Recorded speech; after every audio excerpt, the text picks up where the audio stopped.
Welcome on into Inside Black and Gold. Steve Geller, Jeff Nowak, and we are coming off rookie mini camp weekend. And guess what, folks? We got OTAs around the corner and the schedule release also coming up this week. Football's back, Jeff. No, it's not. It's not. Objectively, it's not. But yeah, we do have the schedule release coming out. It's on Wednesday, which is weird. Yeah. Usually it's like a Thursday or a Friday. It just seems weird to do it midweek. I think it's going to be interesting to hear about why this got delayed down the road. I'm sure it'll come out eventually. I think it had something to do with the international games.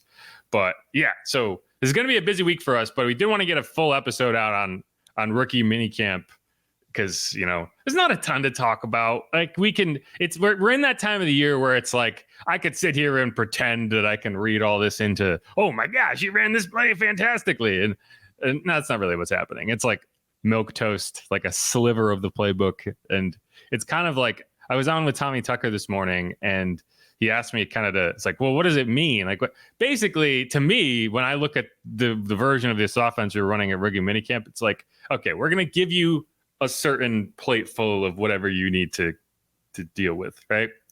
If you can handle it, great. It doesn't really mean that you're going to be a pro. It just means that you can proceed to the next step of this process. If you can't handle this,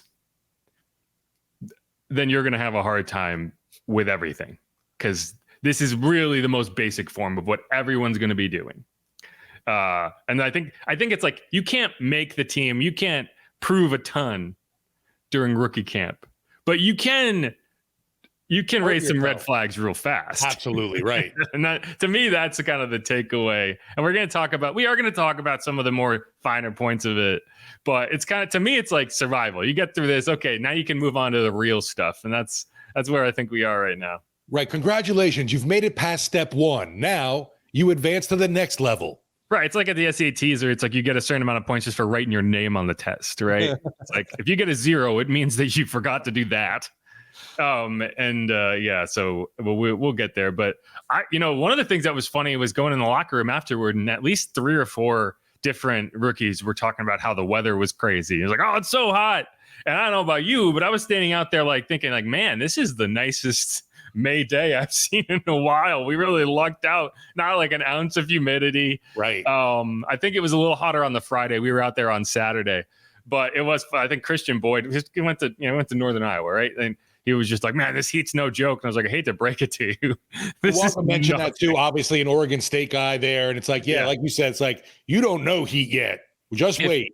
If this was the weather you got every day during training camp, teams would be coming here for their training camps as opposed to the Saints trying to escape to California. Like that's the type of weather they were dealing with on Saturday. I think it was a little worse on Friday. And I know Bub Means had some cramping issues. I think DA talked about that. So it's something, but I guess it doesn't really matter because they're not going to be here for camp. But it was funny to hear anytime the rookies come in and they just have no clue what they're in store for with the weather. Yeah. And I'm hoping at least for the fans that there is like that tail end of camp where they do come home and have maybe a handful of open practices for the Hoodats out there that aren't able to obviously go out to California. Yeah, there's a couple of things in news that I want to hit before we get into the camp stuff. We're going to do kind of the newsier segment at the top here. Second segment, we're going to dive into takeaways, kind of talk more about Spencer Rattler, some of the players that we thought stood out, some of the notes that I have here in my notebook. Final segment, I want to talk more about the offense, Klint Kubiak, the new kind of verbiage that everyone's talking about and what that difference really kind of means. And then I do want to talk about special teams because we saw a good chunk of like the kickoff work that they're going to be doing. I talked to Darren Rizzi about it, so I wanted to share some of that. And but first things first, earlier in the day before we were out at training camp, or as I was there, you weren't. Yeah, you took the easy route. You showed up for the practice. I went there and ate lunch and stuff. But you took the whole renovation tour. Yeah, they gave us a tour of the renovations, which is kind of cool. We don't get to look at the facilities that closely. They took us through the weight room. We saw that space. It's a lot bigger than it was. We actually saw them working on that throughout the season last year. They were doing that during the season, and they were kind of just expanding it. And it's huge now, and they've upgraded that facility. But the biggest upgrade is going to be the dining facility, which one of the, it's going to be what it is. I don't need to sit here and tell you, oh man, it's going to be this, it's going to be that. It's going to be bigger. It's going to go from about 6,000 square feet to about 14,000 square feet. And they haven't really broken ground on a lot of the really intensive work, like the heavy machinery work, because they're waiting for OTAs and minicamp before and the team gets out of here. Then they're going to get a lot of that done. It's supposed to be done in November. So there will be some work still being done when they get back. But the biggest thing that I didn't know was going to happen was they're actually creating a separate dining area upstairs that connects to the indoor training facility. So you'll actually be able to, some fans like the season ticket holders, the ones that get the fancy seats anyway, they'll be able to actually go in and watch practice, the indoor practice at the facility from there. So, one of the reasons that I think it did become a necessity to move camp to California is that will actually require them to kind of cut a hole in the side of the training facility, which, you need that area. Like you need to be able to hold practice indoors when it's a thunderstorm, right? Or it's like dangerously hot outside. And so while they're doing that, there won't really be air conditioning in the facility. There'll be constantly work going on. So I think to me, that was like, okay, now I get it. Why they, because you're like, well, they're doing the dining facility. They can create a second. Right. Well, if they're actually renovating the practice facility, then you can't even use it. So I thought that was interesting. But yeah, it looks like what you'd expect it to look like. It's a construction area. Did they mention anything about organized team activities or mandatory minicamp being able to stay on campus or no? Oh, they're staying. Yeah, they're doing the work they can do now without interrupting too much of this process, right? Okay. But there is a certain chunk of work that will have to be done while they're away, and that's why they're leaving, right? So that's kind of the timeline of it all. The other thing, we talked to Dennis Lauscher, right? And there is a video of kind of a walkthrough of that renovation if you are interested in seeing it. I'm not going to play it here because it's what you thought it would look like. But if there is a video on this YouTube channel, if you want to go find it, WWL Sports YouTube channel, if you're listening to the podcast, which we're getting close. We're about like 50 subscribers away from 10K. We didn't get there before the draft like I was hoping, but we're getting close. We're ticking up. We got a bunch over the weekend. So anyway, what was I saying? We did talk to Dennis Lauscher, and he kind of talked a bit about camp out west. And there's a rule technically that you're not allowed to hold open practices in another team's market.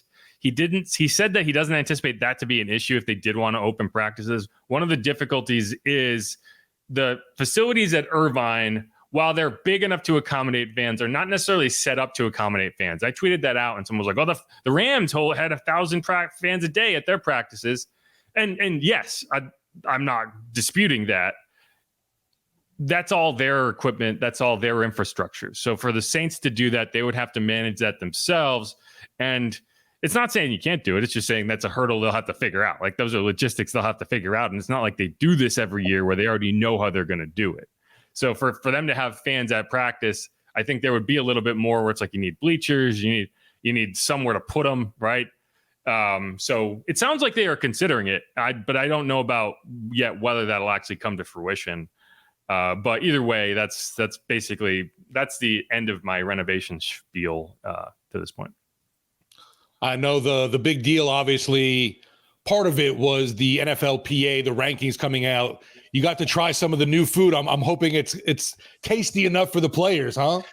Well, they said that it didn't really change. They said it's basically the same. And I think that was kind of their point, was like, I don't think that there's a huge issue with I think the food service is what's changed, like the ability to, have more of it available faster and that sort of thing. But it was good. I mean, I don't make millions, and I have a much lower standard of what my dietary requirements need to be. But yeah, it was fine. But let's move on. We want to talk about, rookie minicamp, and it's just some quick news, right? So Saints signed Lucas Patrick, another veteran guard.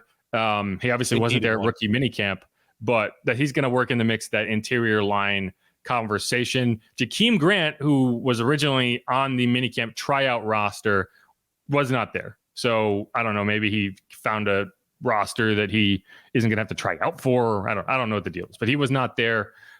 Kellen Mond was there. Kellen Mond wearing number 2. And I know I posted the highlights, and there was some people that were confused of like, well, why is Kellen Mond there? I thought he got cut. He stuck around as a tryout player, I think it's kind of just, hey, we have a chance to get a veteran in here and have him start learning our playbook. Why not? So they had him there.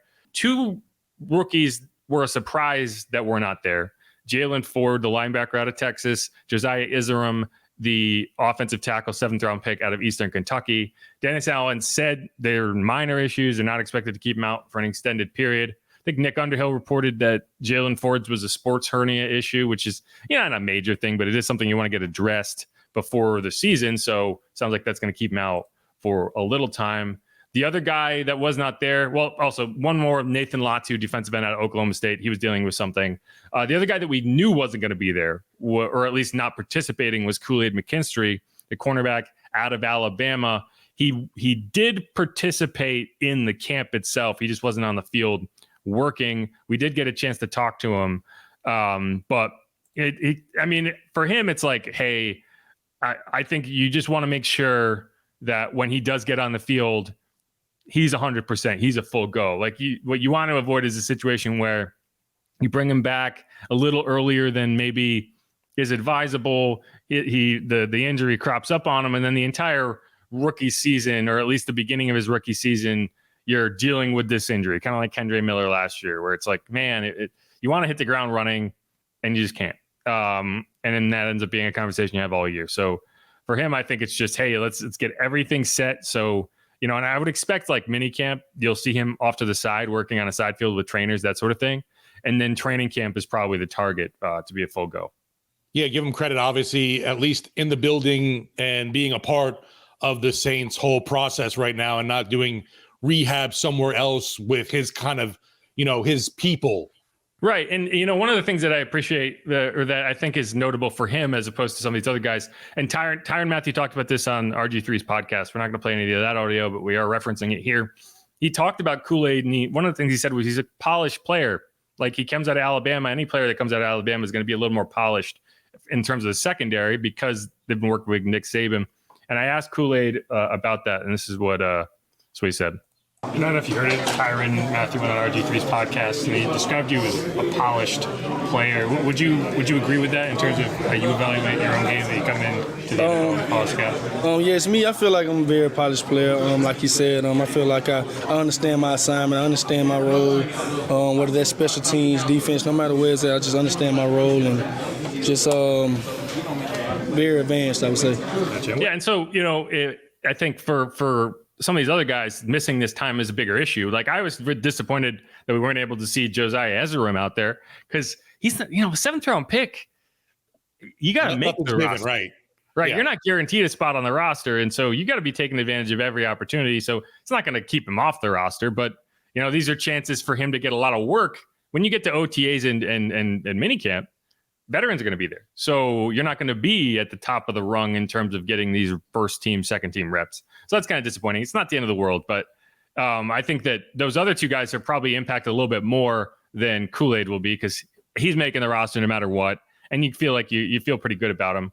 The other early round rookie, Taliese Fuaga, which I had someone tell me I'm saying the name wrong. I'm not.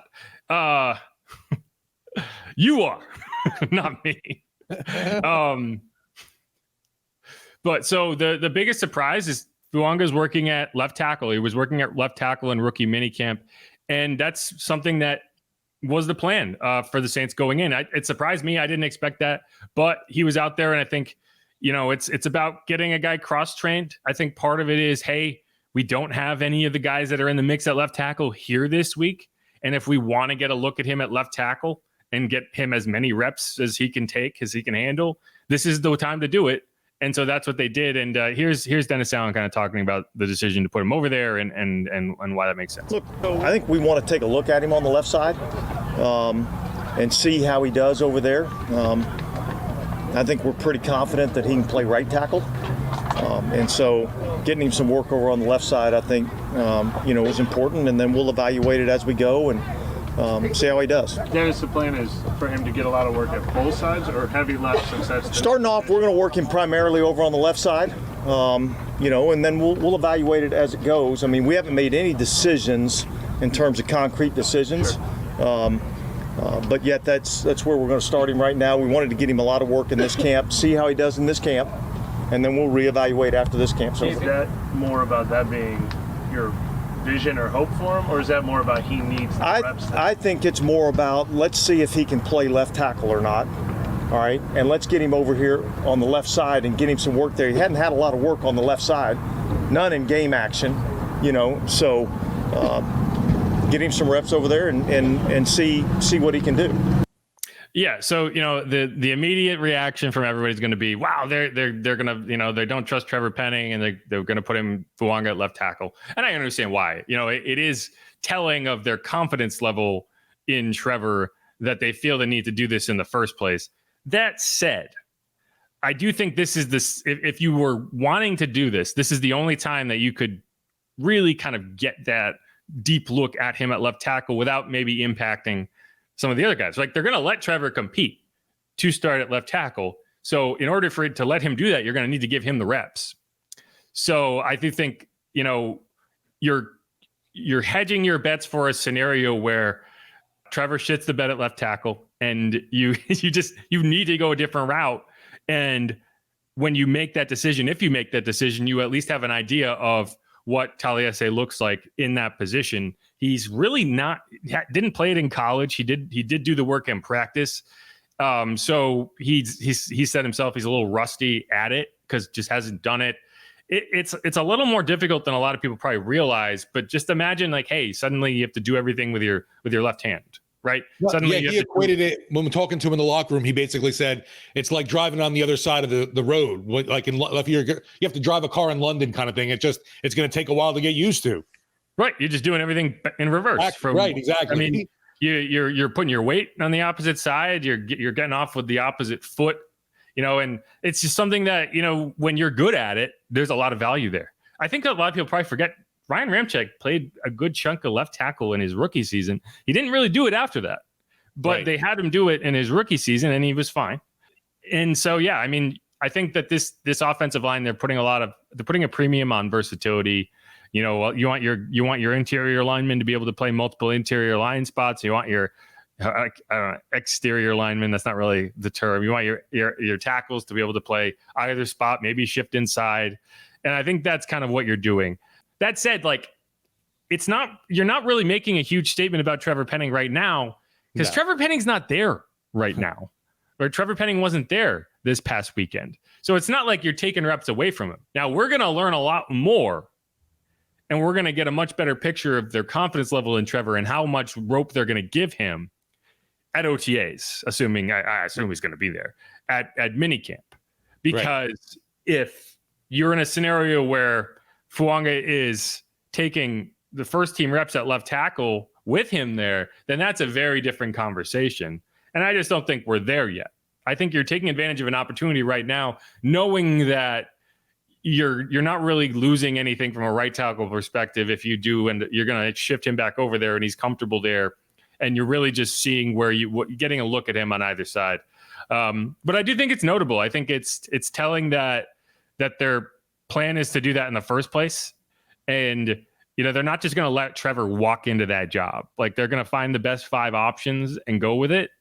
And I think you're probably just saying, hey, here's a little bit of a wake up call for the guy as he kind of walks in. It's a new staff. John Benton is the new offensive line coach. We saw Rick Dennison also getting a lot of work with the offensive line. Like, he spent his time with the offensive line, and he's the senior offensive assistant. He can work with any group, really, but that's where he devoted his time this week. And part of it was, I don't think John was there on Friday. I think he got there for the first time on Saturday. So, that's going to be a question: is which of these offensive linemen can make an impact? Where can they make an impact? And how effective can they be, and how trustworthy can they be? But that's why you brought in Shane Lemieux. It's why you brought in, what's his name? Jason Patrick. No, Jason Patrick is the actor from Speed 2. Lucas Patrick. The Lost Boys too. Yeah. Patrick without a K. But yeah, so that's really the news. Everything else is kind of just, half-baked analysis of this is what I think he looked like, and this is what I think this person looked like, and whatnot. But that's the general amount of news that happened. Anything else you want to mention before we move on here? No, when we were seeing with Fuaga at left tackle, my hope initially obviously was like, oh, maybe this is a big positive surrounding Ryan Ramczyk's status going forward, but there doesn't seem to really be any change or any new news on his knee issue. Yeah, it's a good point. You could take it that way, but I don't think that's what it means. No, that was why I started, and then by the end of the day, I was like, oh, I don't think that's the case. Yeah, I mean, I don't think it's an indicator that anything's changed with him. Right. You could connect dots there, but I think those dots are pretty far apart.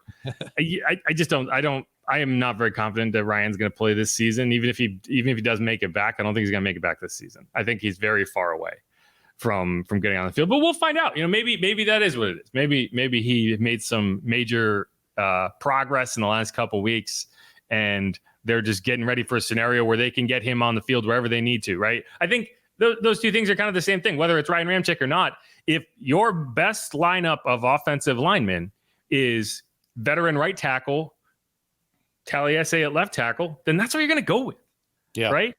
Now, we're not saying that's the case right now, but if that scenario does present itself, you want to be able to say you're ready for it. They say, what if a veteran right tackle comes available late in free agency, and that's your best way to get your best five on the field? That's what you're going to do. Again, I don't think that you're making statements about players that aren't here yet. And the fact is, Trevor hasn't had any time to do anything this offseason that would have negatively impacted his stock, right? Like where would you have seen him ruin his chances, like to the point that they're like, oh, we're going to put the rookie there. No, that's not what's going on. No, and like he could do that at OTAs. He could do that at Minicamp. Obviously, with a whole new offensive line staff too coming in, there's not a lot to go on for them on Penning right now. Yeah, right. They just haven't had the time on task with him, and we'll find out. But all right, let's wrap up this segment. We're gonna have kind of a bonus segment for the YouTube audience coming out of the break here. Put together a video package, a highlights package. It's different from the one we posted on YouTube. That was the one from my phone on the sideline. This is more of a professional video package, the pool footage that we were able to call from some of the TV stations, New Orleans Football, and I figured you might want to get a look at it. If not, scrub on by. But wanted to show that to you with a little bit of context. So this is Inside Black and Gold. I'm Jeff Nowak. He's Steve Geller. Remember to subscribe, YouTube, podcast, whatever. Leave a rating, leave a review, leave a comment. And we will be right back with that clips package. Who dat? Let's do it.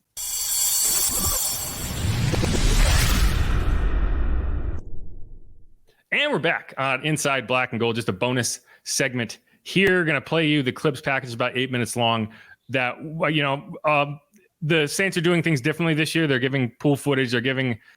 In previous years, the issue has been everyone's kind of sequestered in this little area. There's position groups all over the place, and all the TV stations are trying to get B-roll of guys, 200 yards away.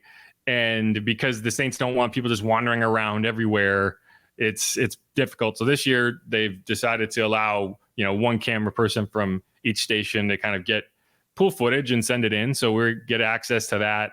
But I didn't want to just post it separately. I wanted to give a little context around it. So that's what this is. So I didn't want to thank all those stations. So it's WDSU, WWL TV, WAFB, I believe, and Fox 8 from the TV perspective. And then New Orleans Football, their photog Edwin Good got a bunch of this content. The Saints also provided some of it. I want to say it was Lane Murdoch who did that. But we're going to show you the kind of a pared down version of that. So enjoy.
Hey,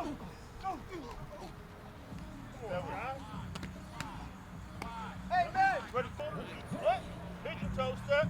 My hand comes off. I foot back. Ready?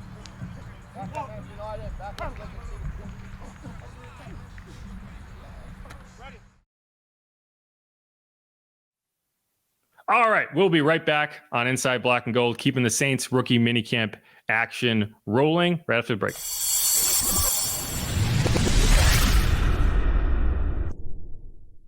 And we're back on Inside Black and Gold. Jeff Nowak, Steve Geller, WWL. Yeah, the YouTube audience, you just watched that clips package. If anyone wants to go check it out, it'll be in this episode of the podcast on YouTube. It's different from the version that I posted from my camera from the sideline. But, if you just want to go check that out, it'll be kind of in between the first and second segments, about 8 minutes long, some good footage, some good look at Spencer Rattler, some of the tight ends, some of the running backs, all that good stuff. But we're going to be moving on in our Saints rookie minicamp review episode here. We're going to dive in on some of the players that we saw. We talked about Fuaga in the last segment. It's tough because the interior line, there's no pads. You're not really doing a ton. You're not really blocking aggressively. You're not really getting a great look at technique or anything. So we're not going to dive in too much on those guys. We're going to look at kind of the quarterbacks, the skill position guys. And, first off, we didn't talk much about Spencer Rattler in that opening segment. So I do want to talk a lot about Spencer Rattler here. Steve, what were kind of your early impressions on Spencer? How'd you think he looked on Saturday? No, I think when you talk to Bobby, he put it best. He definitely looks the part of an NFL quarterback. Was great to see that arm ability up close and personal. Obviously, we've seen it when he was at South Carolina, Oklahoma kind of thing. But to be up close and personal on it definitely looks good. Very athletic guy, can move around. And another thing I thought was interesting, too, that Hebert brought up was the fact that the command of the huddle and being able to get guys set at the line, really key. It seems like he's able to build that kind of relationship and chemistry with guys early on. Yeah, you didn't see a lot of rehuddles, right? Like you didn't see them get up to the line and be like, screw it, and get back, right? That's the type of thing. They're like, okay, maybe there's a little bit of a communication gap going on here. You didn't really see that. So, take that for what it is. I mean, they're not doing a ton, so the communication should be easy.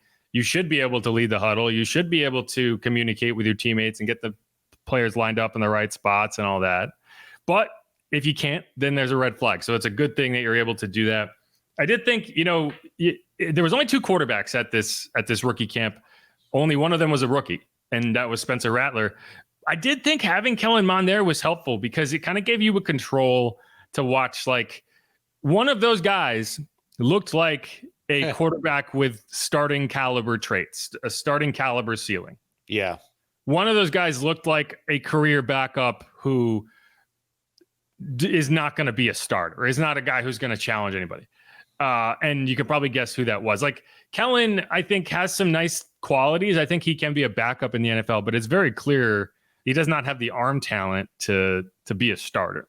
Now, arm talent isn't everything, and you don't necessarily have to have the top end arm talent to succeed, but it sure does help. And there were a couple throws from Kellen in that practice that it was just like, man, that's rough.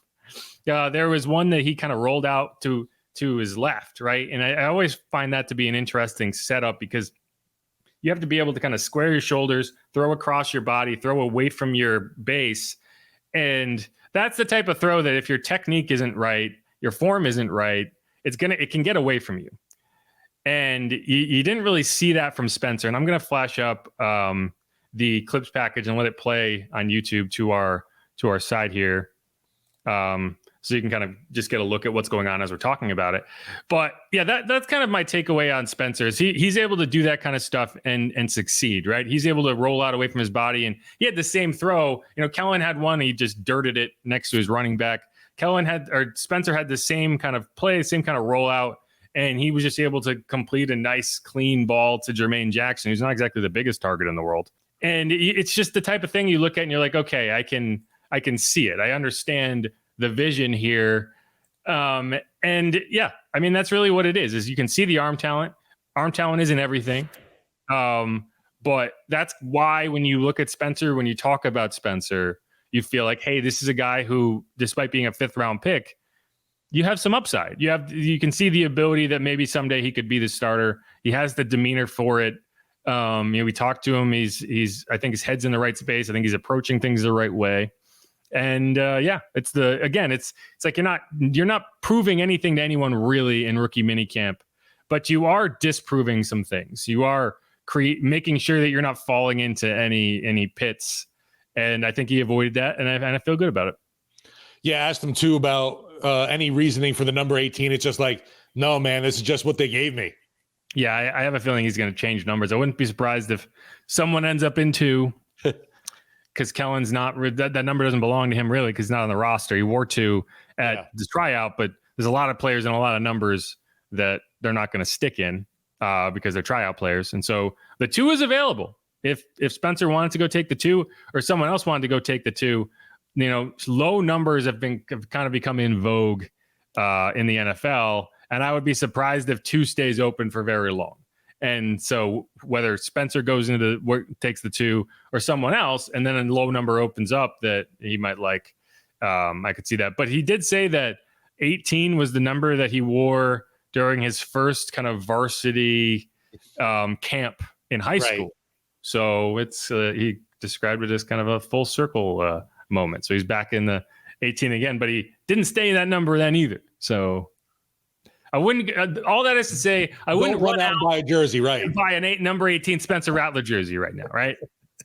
Wait a little, because that's the investment you'd be making, and I just don't think that's the smartest of investments. But hey, do what you want to do. It's your money. An investment, though, looking to be worthy right now, since we're talking about these rookies.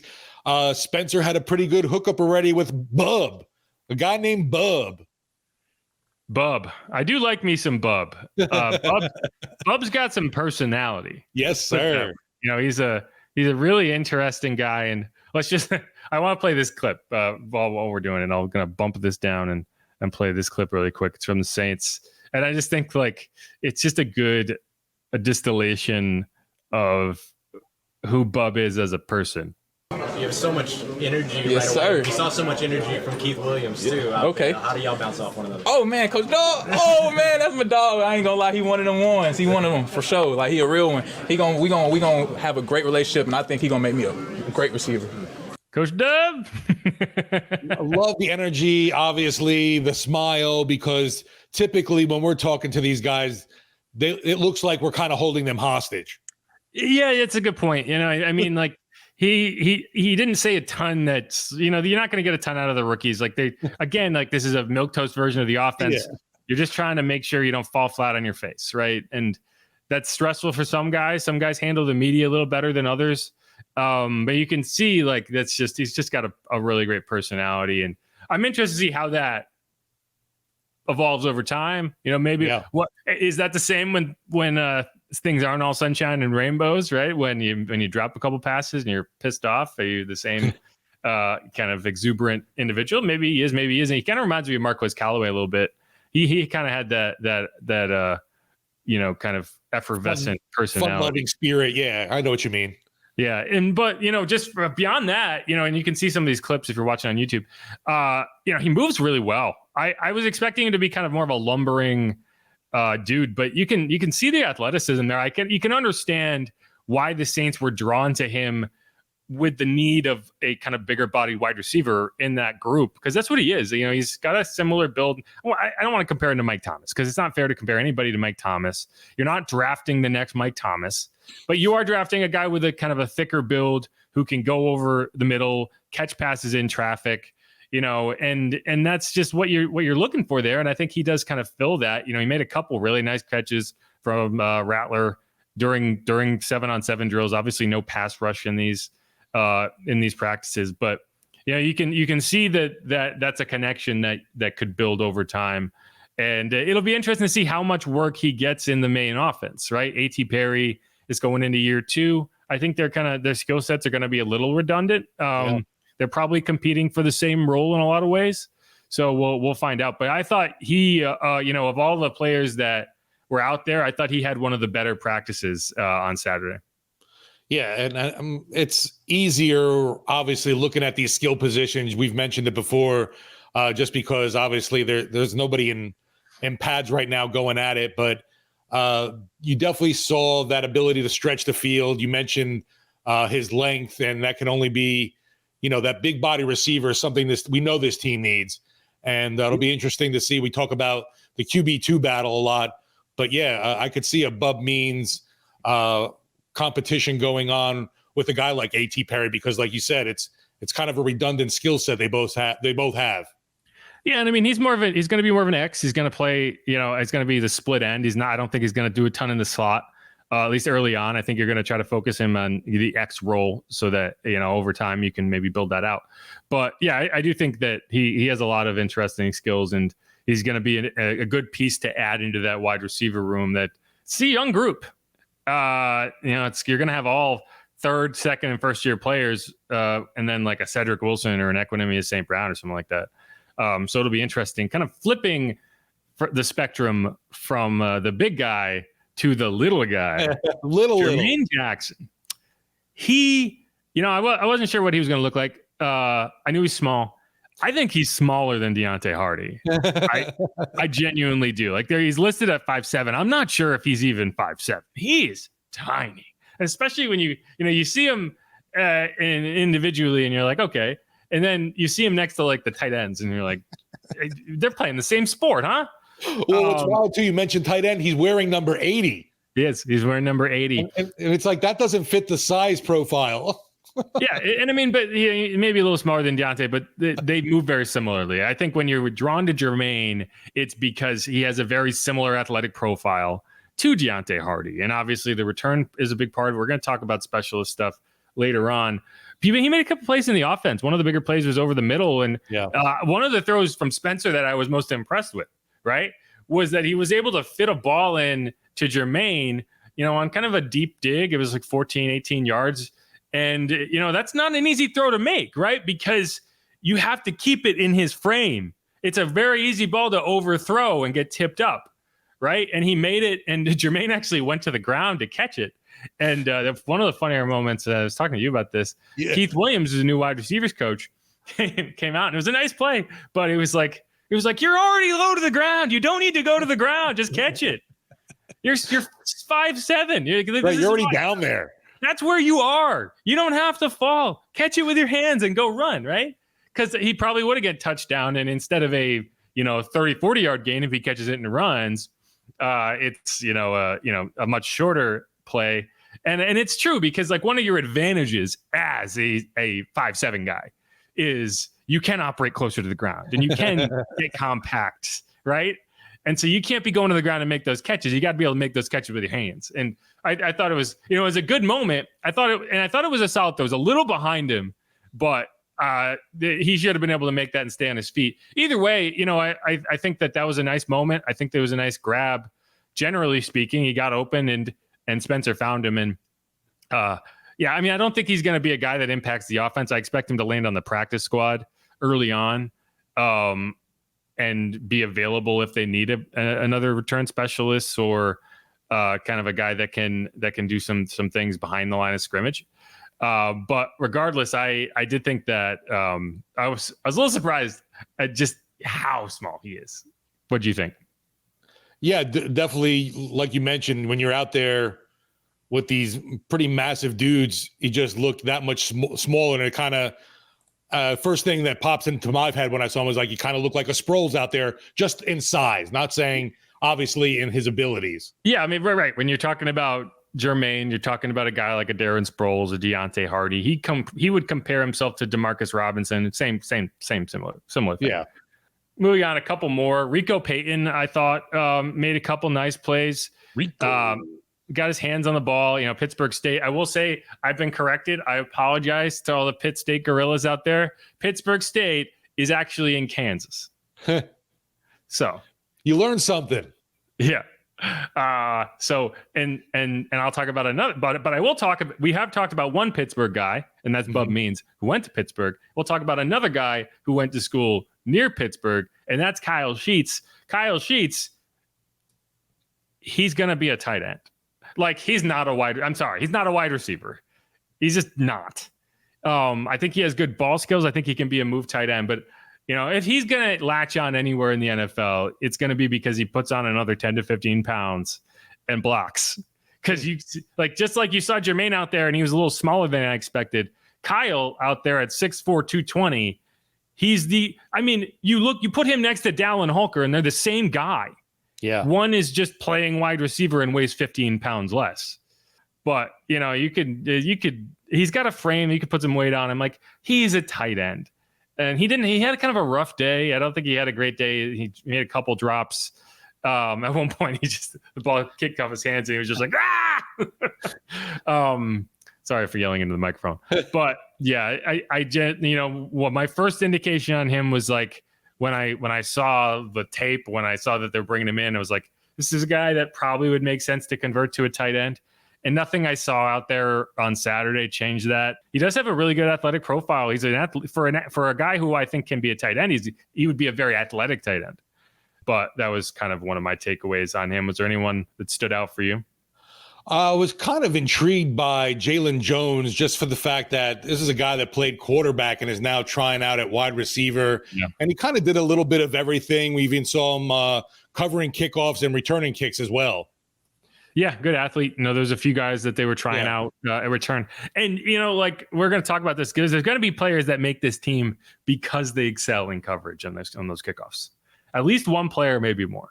And so I think that kind of opens it up for guys like a Jaylan Jones that kind of are under the radar.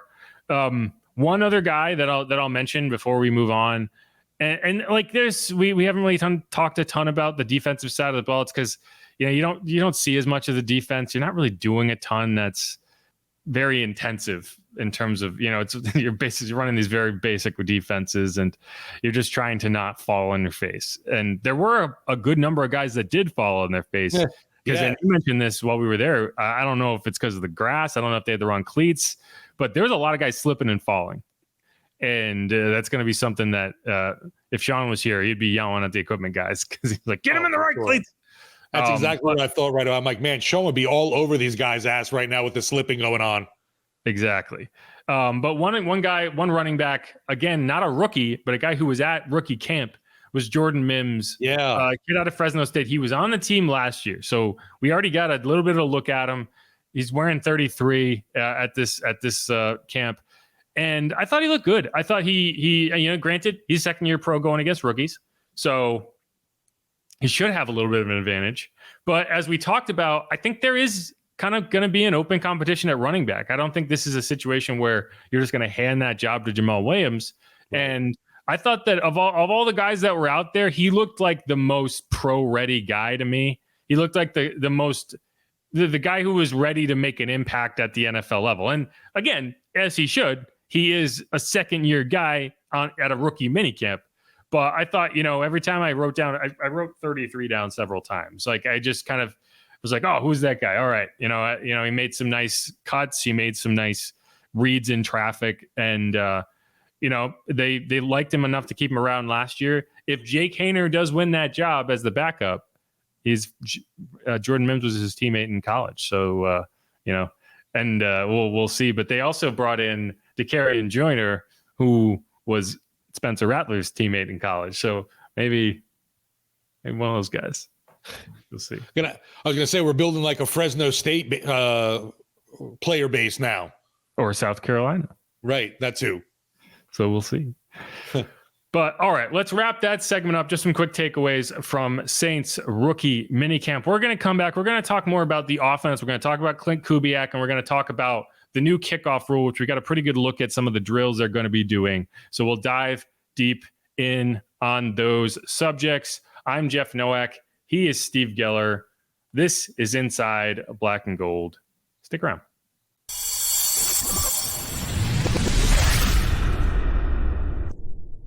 And we're back on Inside Black and Gold. I'm Jeff Nowak. He is Steve Geller. One more segment here on this kind of rookie camp recap episode of Inside Black and Gold.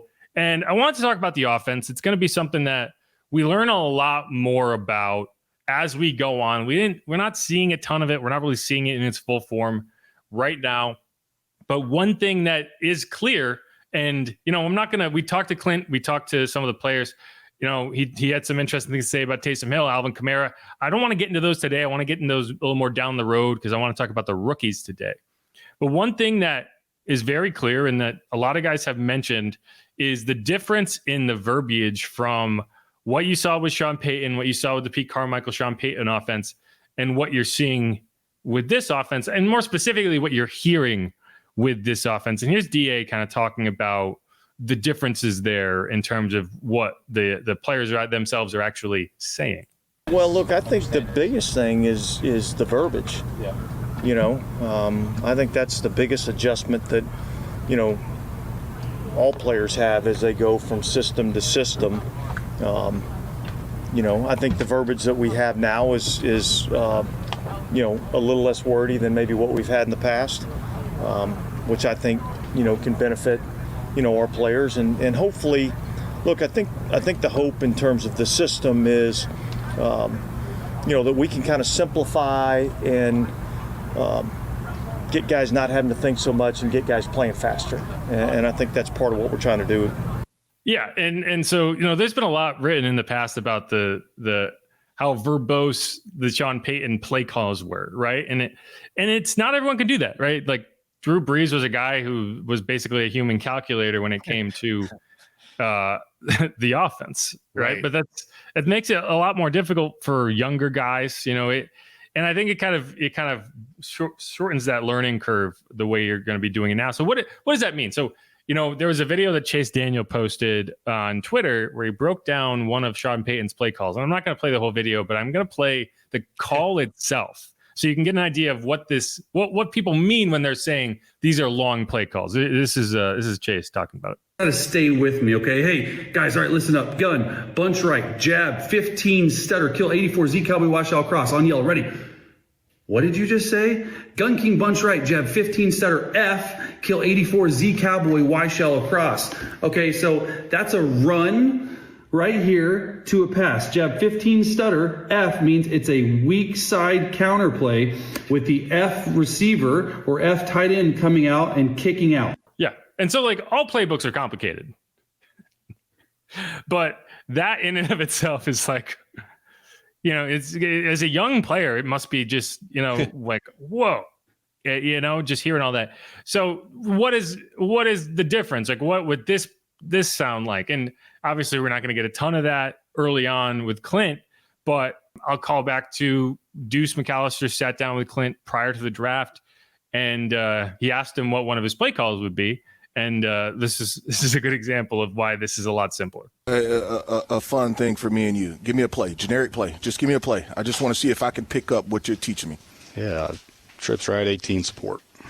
Support or sport? Support. Yeah. Trips right, obviously we got that. We're running out 11. So how do you, is it zebra for names? Is it 12 personnel? How do you distinct that from a personnel standpoint?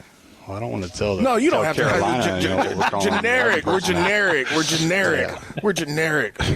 Yeah, 11, 12, 21. Okay, and so from a personnel standpoint, that's normally how we're getting it in. And so from trips right, I got that. Yep. And then the 18 support, that offensive line understands and knows exactly what that is, and whether it's a numbered system, everybody's able to check right away.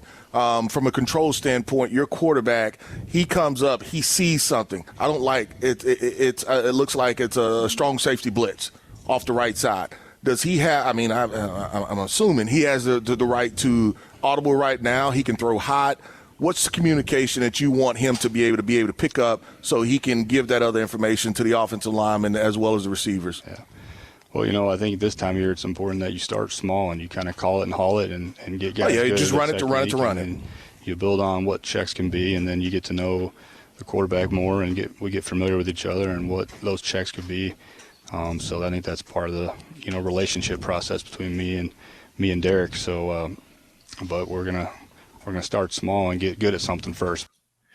Yeah, and so you can hear the difference when that entire spiel that came out of Chase Daniel's mouth. Right. A play call in the Klint Kubiak offense will be something as simple as, and there's going to be a little more complexity than this, but trips right 18 support is a play call. Now, you're going to have a formation out of that. Juice was talking about that. Okay, so 11 personnel, running back, tight end, 3 wide receivers, 12 is tight end, 2 running backs, 2 wide receivers, that sort of thing. So 21, 2 running backs, 1 tight end, 2 wide receivers. That's how it works. And so that's part of the play call too. It's just something you decide ahead of time. Now, how are you able to make that play call that simple? Well, it sounds like it's going to be a numbered system. So you are not reading out all of those details on every single play. You are reading out a number, and that corresponds with all of those details. So I think you're going to see people wearing wristbands, which is not something that you'd see in a lot of for the Saints.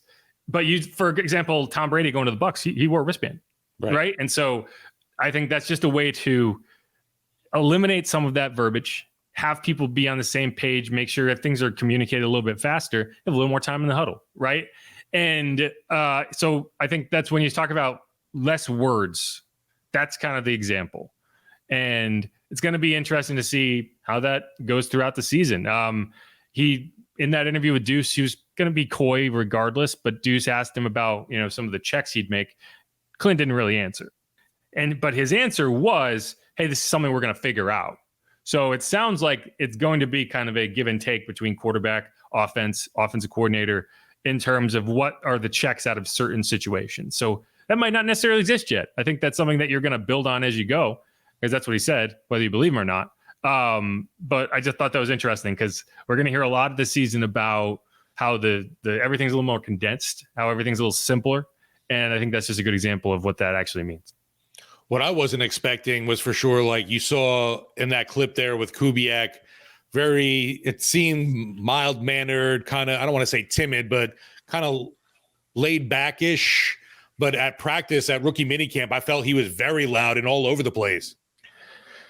But when you talk to him afterward, that was not. He was more like that. Yeah, no, exactly. Yeah, I think he's a different guy on the field.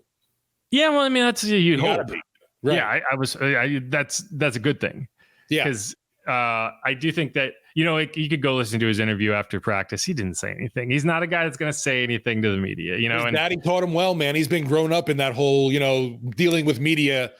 He's done it, and I guess he knows the less he says, the more boring it is, the less will bother him.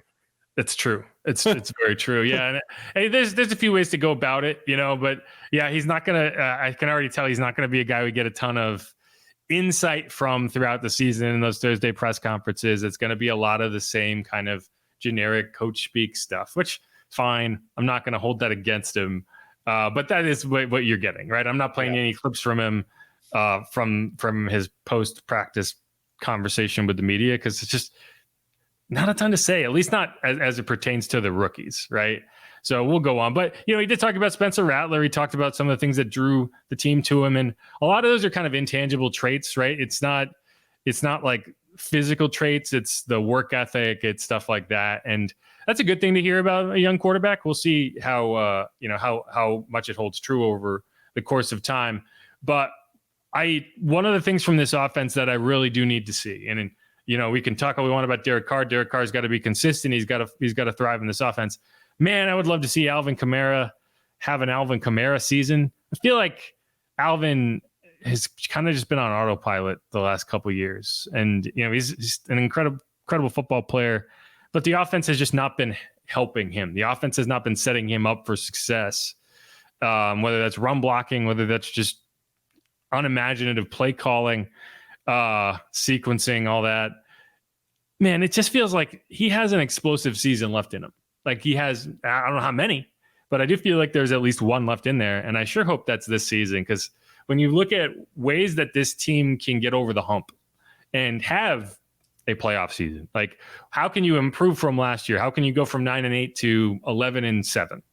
I'm sorry, 11-6, and get a home playoff game and win big games. That's how you do it, is you get an elite season from Alvin Kamara. And I just hope that's the case. And I hope Klint is able to unlock that for him, because that's been my biggest disappointment for the last several years, is I don't know, it just feels like Alvin just has been kind of there. No, definitely hasn't been the same dude since everything happened in Las Vegas. And I figured that season he came back and it just looked rusty. And I thought maybe that had something to do with it. but he wasn't really the same guy last year either. But a lot of it too is the offensive line, I feel like. Yeah, I don't think the Vegas had anything to do with it. I mean, he might have been a little distracted, but it's really not about that. Like, the talent level has been there. Like, he's still impacting this offense. It's just from a structure standpoint, from a play calling standpoint, from a philosophical standpoint, it's just been boring. And it hasn't been taking advantage of what Alvin does. Like, if they're running a bunch of, why is Alvin never targeted downfield, or even put in situations where he is the primary read downfield as a pass catcher? We know he can do it. It just never happened. It never happened. We saw it in camp. We saw them run wheels in camp where he was the primary. They never ran it in the season. Would you recall ever seeing that once? No, sadly. And that's one of the things too I just haven't seen from AK recently is, that matrix mode where he's able to elude guys and dodge tackles. And because you got to get him in space for that to happen. Yeah, it just hasn't been the case for sure. You're not going to see that when he's getting hit 2 yards behind the line of scrimmage. Right. And that's the kind of thing that I want to see more. But okay, before we go, I do want to talk about the kickoff rule, everyone's favorite thing. And I talk about it way more than I probably should, but I think it's going to have a big impact on this season. I really do. No, that's something you kind of tapped me at practice. Like, they're spending an awful long time on this at practice. They spent at least like 30 minutes in this practice doing exclusively that. And I did talk to Darren Rizzi, and he said they did punt on Friday. So Saturday was the kickoff, or at least that kickoff coverage. So that's why they worked on it a lot, but they are going to work on it a lot more this season for obvious reasons on both ends than they have previously, right? That's just a given. One thing that kind of became clear to me as we watched the drills is, obviously getting past blocks, blocking the returner, kind of setting up blocks and beating guys. That's obviously always a factor. But one of the things that I didn't even think about until I kind of saw it happening is the ability to get off the line, the timing, the quick reactions to get off the line on coverage is going to be an element. It's going to be a factor because you could see it. It's kind of funny. It's like a drag race where everyone has, there's no green light, but the second that ball is touched, you can go. And it was interesting to watch in real time to see some guys get off instantly, and then some guys kind of have that half second or that quarter of a second kind of delay. Because that's 1-2 steps downfield. And if you took a picture, you would see who got there first, who got off first, who jumped early. And one thing Darren said is that a coaching point across the league this year during camp is going to be that offsides. Because, I wouldn't be surprised if you see receivers, returners start deking, right? Because when you're going, you're kind of guessing. You're relying on the kicker to be consistent with his delivery. So you want it to be similar in the sense of we've been practicing this 3.5 second kickoff. So, in your head, you kind of have an idea because you're not watching the ball in flight. And you have an idea of when it's going to get there. So if he's suddenly one game makes a 2-second line drive kick, that changes the coverage, that affects the coverage. And so you got to be able to see it and react. And if you're slow, just gives him an advantage. So I think there's going to be situations where guys jump early, trying to get a quick start, right? If the ball hits the ground, that does count. I think in the XFL, if the ball hit the ground, you had to wait until someone touched it before you could get down there. If the ball hits the ground in the NFL, that's when you can start moving. The second the ball hits something other than air, you can get off the line. And it's just going to be, like I said, it's going to be a part of the game that you have not had to deal with before. And some coaches, some teams are going to handle it a lot better than others. But we're going to see a lot of those drills, a lot of those special teams drills. In the return game, you saw a lot of Jermaine Jackson. You saw Mason Tipton out of Yale getting some of those returns. I think those are probably your primary young guys that are going to have a chance to establish themselves as a returner. But yeah, I think that's going to be fun to watch. And I genuinely think you're going to see in big moments some kickoff offsides calls. Because what happens is if you go early, the return team, if you're the coverage team and you go early, the return team has the option to either tack 5 yards onto the kick return or push you back 5 yards and make you kick again. So it's basically a free play. And so if they can force you, if the return guy can and you take that step, and then he gets a free return. That if it doesn't go well, he makes you do it again, right? So I think that's going to happen. I do. I think you're going to see at least one guy catch somebody. Because why wouldn't you? It's really cool just because I'm not saying obviously special teams wasn't important before, but there's definitely a much bigger emphasis on it right now. And I think you've brought it up too. It's like you're going to see a guy, one or two guys make this team just because of special teams. Yeah, and more specifically that coverage unit. Because the thing is, you can kick it out of bounds, right? Like there's nothing stopping you from just wailing the ball out of bounds. And but teams that feel confident that they can pin a team back on those coverage units are going to have an advantage, because you would much rather have someone start their drive at the 10 or the 15 than the 30. That's a world of difference when you're talking. I mean, it's only 100-yard field. You're talking 15 yards. So I think it's going to be interesting to see that. It's going to be interesting to see how much time is devoted to it. It's going to be interesting to see who kind of works their way in. And the other thing is, like, there's going to be matchups to consider too, right? Like some teams are going to have a lot more linebackers, a lot more safety or tight ends, right, in that group. And so how do you put that in with your own lineup? Do you go with all defensive backs in coverage? Do you go with a linebacker who's a little bigger, can battle a little bit? It's tough to see. But where we talk about this every year, or at least I talk about this every year, we always fall in love with like the third string tight end, and that's already happened with Dallin Holker. And I don't think any tight ends really differentiated themselves at this week's this minicamp. Yeah. But it's like for that guy to make the team, that's where he's got to be able to make an impact. And if you can do that, then yeah, you can start talking about, okay, I like his skill set at tight end. I like this, I like that. If you can't do that, then I don't think you can make the roster. So we'll see. But either way, it was kind of fun to see how they're going to work it, get an idea of like what it looks like. And we'll go from there. And definitely want to see more of it, obviously, coming up in OTAs when the vets will be around too. Yeah, and you start to see like who does what better too. Yeah. Like there's different roles, and right now everyone's doing everything just to kind of see what they can do. But yeah, when you see kind of those veterans like JT Gray and guys like that who you would expect to have a big role on that, it's going to be okay. What are they going to do? What part of it? What role in it are they going to play? And but all right. Anything else you want to hit before we move on? And this, no, man, just the countdown now to Wednesday to find out when the Saints are playing who, and anxious to find out if there is how many primetime games. I don't think they're going to be traveling overseas this year, but who knows? Maybe they end up with a Thanksgiving or a Christmas game. Yeah. God, I hope it's not Christmas. Wednesday. I know family time gets killed. I don't even care about that. I don't have any family here. I don't want to have to deal with a Wednesday football game on a national holiday. The only good thing is then you get the weekend off. That's the positive. That's true. Or they could just not have games on Christmas. Like, do we have to? Blame those money-hungry whoremongers. Like, just let the NBA have a holiday. Like, no, the NFL wants it all. They really do. It's the worst. But yeah, we're gonna have that. My goal is to have a live stream after the schedule comes out. So 7 o'clock Wednesday. Try to do something on Wednesday. It's just a question of when the schedule actually gets out. Usually we'll get it a little early, but we'll find out. But either way, that's it. That's going to be the end of this episode. Thanks everyone for tuning in. We talked a lot about rookie minicamp. We'll have a lot more on guys like Spencer Rattler, on Klint Kubiak, on the offense, on more of the veterans, on Taysom Hill, stuff like that.